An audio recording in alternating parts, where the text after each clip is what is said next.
It's gotta be the Steelers.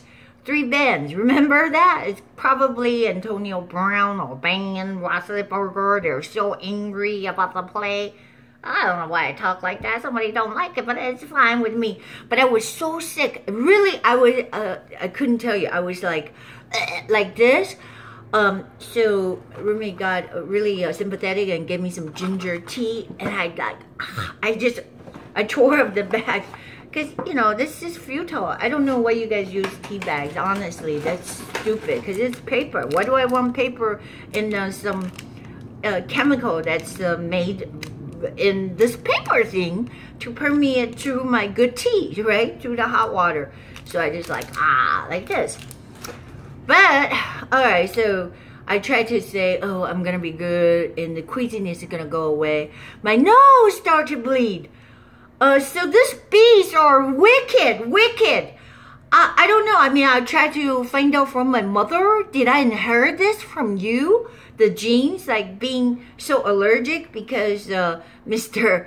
Ron Cross Facebooked me and said that I just have an allergy to the bee sting.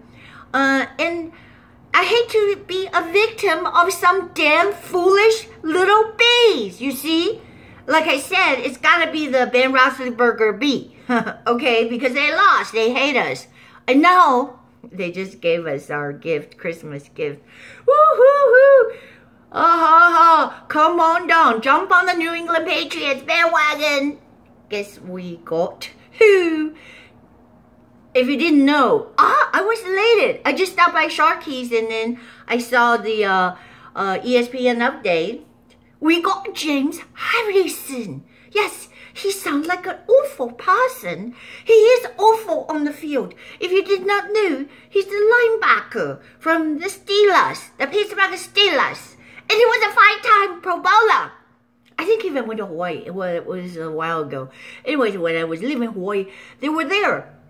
And that's why I have a gripe against Bill Cowher. I mean, he seemed like a sane person. Sane means that, you know, he's sane, knows what he's talking about. But he let his prejudice, and everybody has their prejudice against us in this show I saw. It's a CBS post-game show that's hosted by him, Phil Simms. So, you would excuse me, I'm a little, yeah, I went out and got sun, so it's kind of, this is the way I am. All right, so I feel like I'm comfortable in my own settings.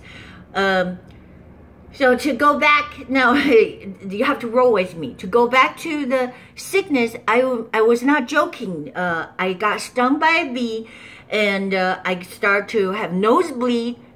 Really, I mean, I was like freaking out. Just all of a sudden I felt like this warmth. It's disgusting.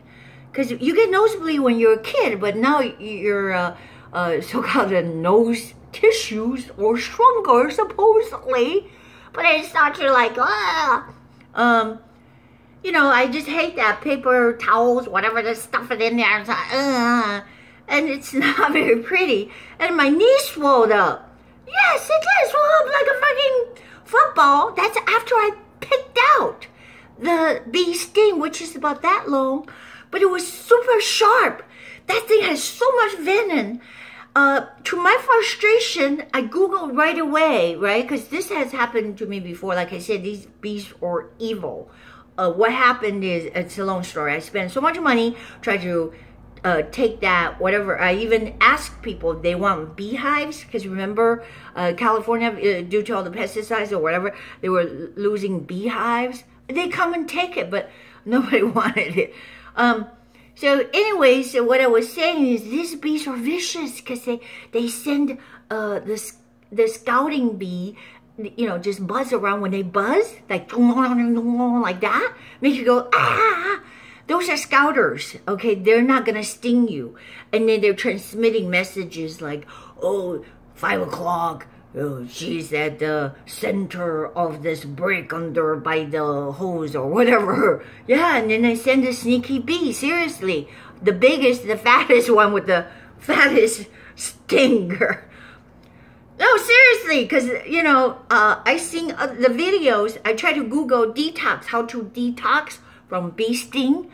And Damn Google. All right. They try to restrict my speech again. And I warn you, don't shut down the Health Ranger. YouTube, get your hands, filthy hands off the Health Ranger and get your hands off my video. Because now they're censoring my video again. Oh my God. It's like these evil, I don't know, evil elves from the pit of hell with pitchforks and everything. Well, really, that's not the right imagery. The correct imagery is that they're going to be thrown into the lake of fire. So that's why they're like freaking out now and they try to mess with you before they get thrown into the lake of fire. Seriously, that's what happens to the devil.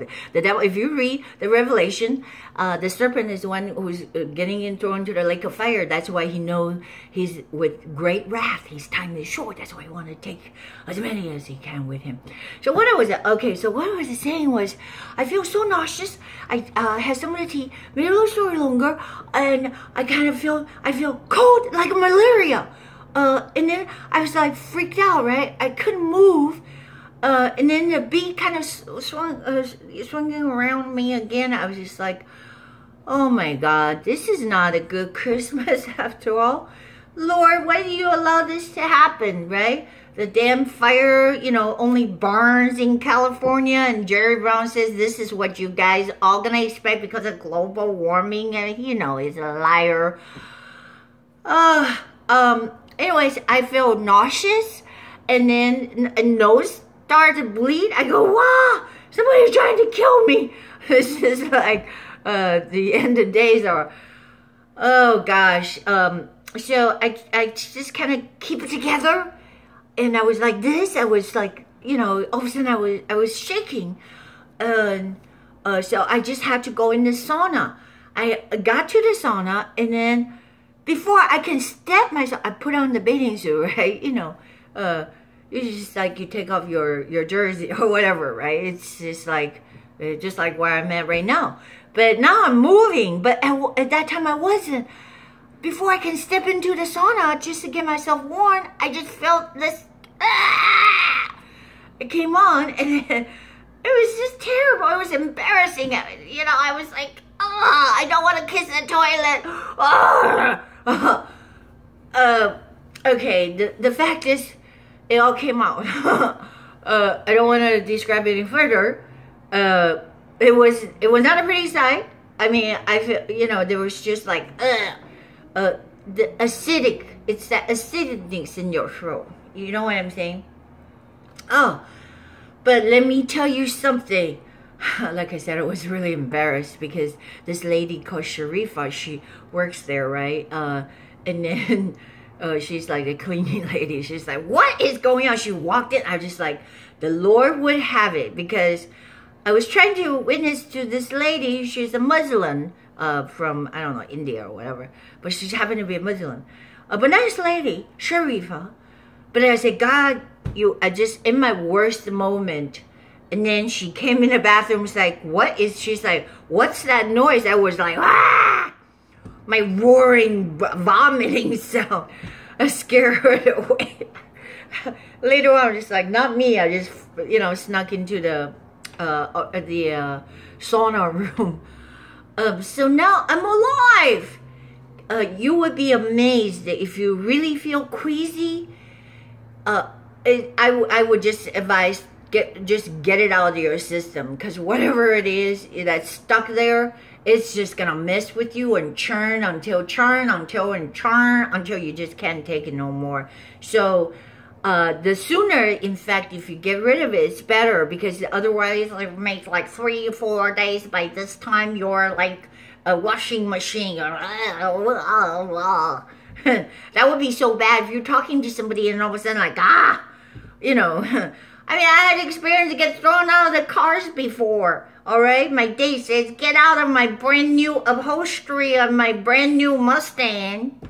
The brand new Mustang has the $3,000 upholstery. Get out of my car before you throw up all over my brand new upholstery. So that was bad. And not just sell any product. So I decided to try after the sauna, because it's supposedly steam out the toxins. Supposedly, I don't know how good it is. But my whole system was like in shock, so I wasn't, you know, really responding to anything. But I got back my flesh color, and I went. I never heard of pressed juice. It was really hard to wedge into to park, but I did. I went anyways. So what I found out was that this juice, it's got charcoal. That's why it's black, and the charcoal supposedly pull the toxins out of your system. I'm gonna drink it right now. There was like a 420. I know it's better than medicine, because I was like, God, I don't want to have to go to any hospital, or nothing against the doctors, but they'll just give you more drugs, and that's gonna mess up your stomach worse, right? So, I drank one of these already. 4 for 20 pressed juice. I didn't know that they, in fact, cold pressed it. That's what sold me the idea, because I used to think that if you want a fresh juice, you want to see them squeezing it like this, the cucumber. There goes that big fat cucumber. You know what I mean? Like, whoa! But it was worth it. So much nutrients. But this is, they call cold press. And then I realized the lady taught me a lesson. The differences are great, because when you go to so-called like a juice bar, I'm not talking bad about it, but if you want to get more nutrients, seriously, you need to get the cold pressed. Because that machine, it's just like, it's the same thing, you know, you want things fast, they're, sure, they crank it up. But since they are so higher in power, the so-called the centrifuge juice press, and it's not press, actually it's a centrifuge. So it gets all the juice out faster, but that ruins a lot of the enzymes, so-called the nutrients, minerals. But when you cold press it, this is, I guess, water, lemon juice, honey, activated charcoal, lavender extract. But I got the green, so I got 4 for 20 bucks. And anyways, it really helped it, because she said it pulls all the toxins out, live charcoal. And that was my discovery. I'm gonna drink. And it makes your lip a little black. So that's all, you just dab it a little bit. Okay, with that said, I'm gonna go to the next segment.